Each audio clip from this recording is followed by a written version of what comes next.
21 থেকে 45 বছর বয়সী যোগ্য শিক্ষিত বেকার যুবকদের মাসিক ভাতা দেওয়ার উদ্দেশ্য অক্টোবর 2026 থেকে ভরসা কর্মসূচি চালু করা হবে।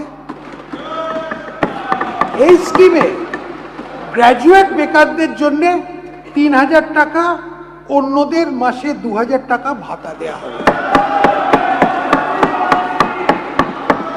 এই কর্মসূচি যে সকল পরিবারের আয় 1 লাখ টাকার কম এবং যারা অন্য কোনো সামাজিক সুরক্ষা প্রকল্পের সুবিধে পাচ্ছেন না, এই সব পরিবারের প্রার্থীর জন্য প্রযোজ্য হবে। যে সকল স্পোর্টস ক্লাব জাতীয় স্তরে ক্রীড়া প্রতিযোগিতায় অংশগ্রহণ করবে তাদের 1 কোটি টাকা আর্থিক সহায়তা দেয়া হবে। যুবদের আন্তর্জাতিক ক্রীড়া প্রতিযোগিতায় অংশগ্রহণ উৎসাহিত করার জন্য আমাদের সরকার মেডেল বিজয়ীদের পুরস্কৃত করতে প্রতিযোগিতার প্রকৃত অনুযায়ী তাদের ইন্সপেক্টর পদমর্যাদা দিয়ে থেকে শুরু করে ডেপুটি সুপারিনটেন্ডেন্ট অফ পুলিশ পোস্টে গ্রহণের জন্য প্রস্তাব দেবে।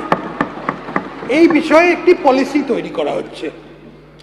জাতীয় ও আন্তর্জাতিক পর্যায়ে বিজয়ীদের পুরস্কারের অর্থ দেওয়ার উদ্দেশ্যে 50 কোটি টাকার একটা তহবিল তৈরি করা হচ্ছে।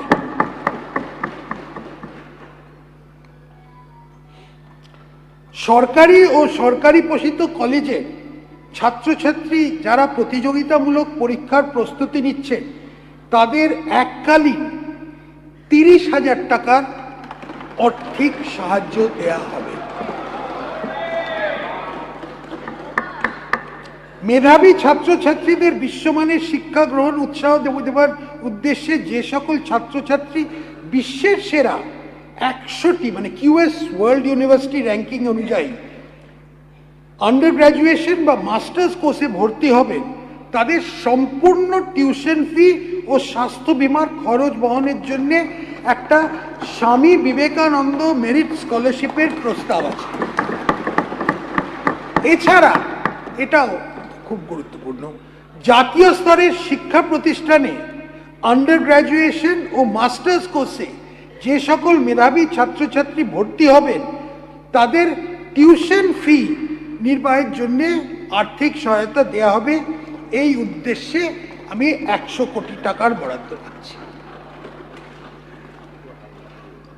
21 থেকে 45 বছর বয়সী যোগ্য শিক্ষিত বেকার যুবকদের মাসিক ভাতা দেওয়ার উদ্দেশ্য অক্টোবর 2026 থেকে ভরসা কর্মসূচি চালু করা হবে। এই স্কিমে গ্র্যাজুয়েট বেকারদের জন্য 3000 টাকা, অন্যদের মাসে 2000 টাকা ভাতা দেওয়া হবে। এই কর্মসূচি যে সকল পরিবারের আয় 1 লাখ টাকার কম এবং যারা অন্য কোনো সামাজিক সুরক্ষা প্রকল্পের সুবিধে পাচ্ছেন না, এই সব পরিবারের প্রার্থীর জন্য প্রযোজ্য হবে।